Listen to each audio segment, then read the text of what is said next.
Shalom à toutes et à toutes, nous sommes de retour avec le Rav Shlomo Aviner. Shalom à Rav Shlomo Aviner. Shalom, chers auditrices, chers auditeurs. Donc on continue notre série d'émissions sur le couple, sur l'amour, sur comment choisir un conjoint.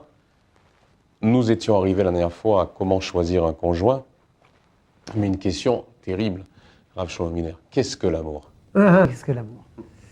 Eh bien, il y en a toutes sortes d'amour. Il y a un amour comme quoi je considère que la personne aimée, c'est un bien de consommation. En latin, amor captativus. Oui, on a compris. On a compris. Autrement dit, c'est comme la blague. C'est une blague que j'ai lue dans un livre, d'ailleurs, une grammaire, pour apprendre le yiddish. Parce que j'étais monté en Israël, et ma grand-mère d'heureuse mémoire était restée en France. Et elle ne savait que le yiddish. Alors il fallait que je lui écrive en yiddish, langue bizarroïde que je ne connaissais point. Alors j'ai acheté un livre pour apprendre le yiddish, et il y avait des textes, il y avait une blague. Alors il y avait un jeune homme qui n'arrivait pas à se marier. Chaque fois qu'il rencontrait une jeune fille, après 2 minutes, la conversation tombait. Alors il a demandé à un ami de quoi parler. L'ami a dit, c'est très simple. Tout d'abord, vous devez parler d'amour.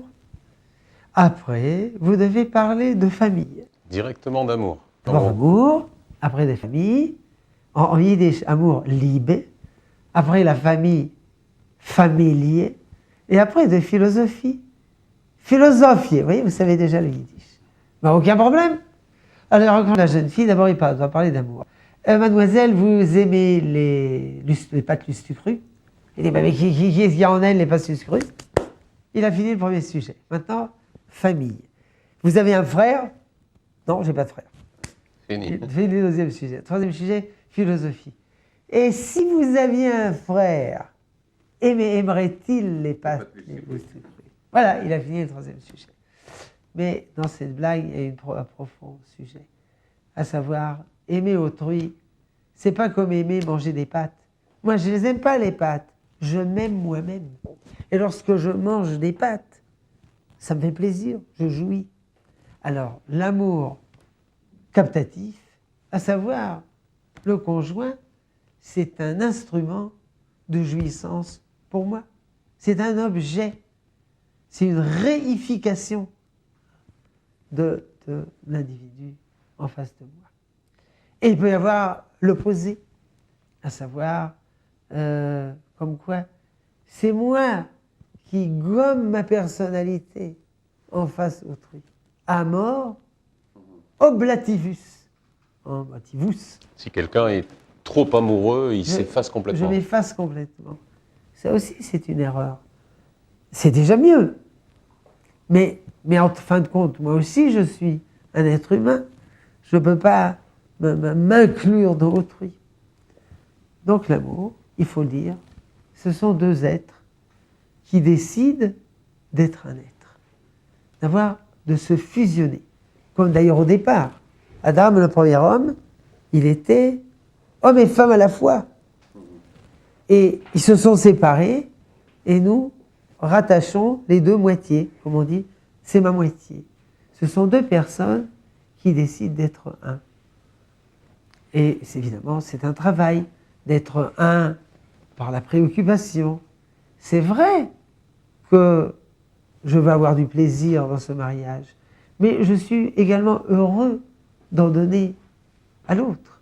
Je suis heureux qu'il m'en donne, je suis heureux de lui en donner, puisque nous sommes un. Ma main, elle est heureuse de prendre un verre et de donner de l'eau à ma bouche, puisque c'est une seule personne.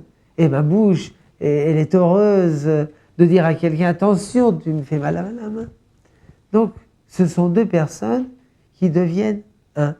Les mathématiciens disent 1 plus 1 égale 2. Les poètes disent 1 plus 1 égale 1. L'amour, c'est prendre ou donner? L'amour, c'est prendre ou donner. Eh bien, c'est les 2 à la fois. Parce que, comme nous avons dit, donner, oblativus, prendre, captativus. Évidemment, je prends du bonheur pour moi de cette personne. Mais également, je donne. C'est prendre et donner, c'est être un. Il y a des courants dans les deux sens. Doit-on se changer pour prouver notre amour? Est-ce qu'on doit travailler sur soi, se changer soi-même, ou est-ce qu'on doit essayer de façonner l'autrui à sa volonté? Tout d'abord, c'est sûr qu'il ne faut pas façonner autrui. Cela pour deux raisons. Tout d'abord, parce que ça ne sert à rien. Parce qu'en général, les gens, adultes, ou même les adolescents, ils ne traversent pas beaucoup de changements. On peut changer. D'après la Torah, on doit même changer en bien. Mais en fait, les gens n'investissent pas suffisamment d'efforts pour changer. Donc quand on se marie, on accepte autrui comme il est. Exactement comme il est. C'est à prendre ou à laisser. C'est comme ça. Si vous rêvez de façonner autrui à votre mesure, eh bien, vous aurez des déceptions et vous aurez un tissu de frustration. Non, acceptez-le comme il est. Mais comme il n'est pas parfait. Aucun problème. Moi aussi, je ne suis pas parfait. Et lui aussi n'est pas parfait. Donc, il ne faut pas essayer de changer autrui. Ça, c'est le travail des éducateurs. Ça, c'est le travail des rabbins. Quand on se marie, ce n'est pas pour devenir son maître d'école ou sa maîtresse d'école. Est-ce qu'on doit soi-même changer? En principe, oui. On doit se changer pour être... C'est un devoir, pour être plus adéquat à autrui, évidemment, dans la mesure de mes moyens.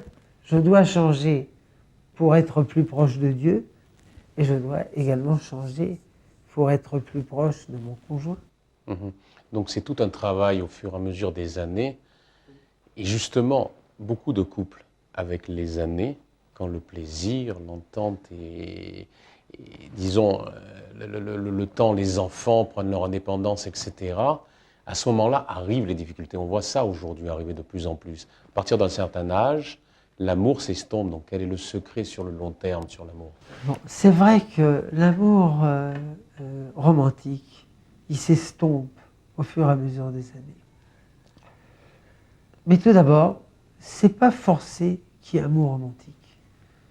Il peut y avoir une amitié extrêmement profonde entre les membres du couple.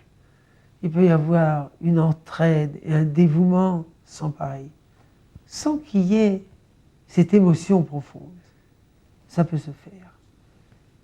Mais si on veut conserver l'amour romantique, il faut faire attention aux éléments qui le font disparaître, qui le gomment.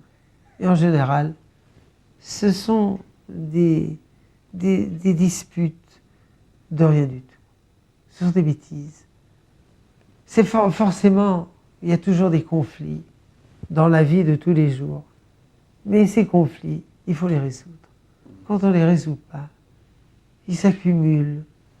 Et puis, ça devient de plus en plus difficile. En général, c'est pour des bêtises. Et c'est pourquoi ce que nous conseillons à chaque couple, c'est d'avoir une discussion amicale, journalière.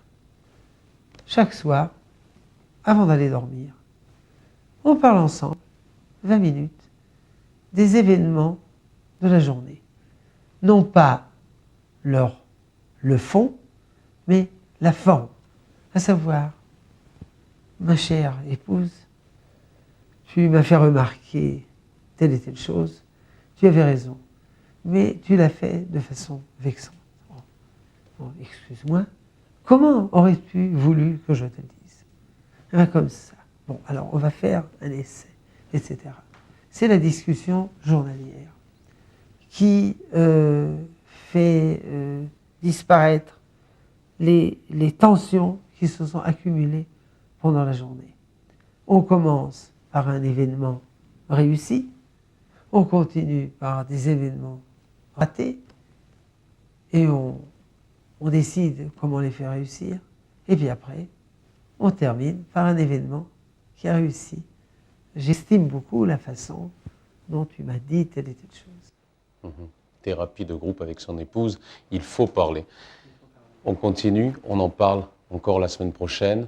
À la semaine prochaine, les problèmes de couple ou les réussites de couple. À très bientôt.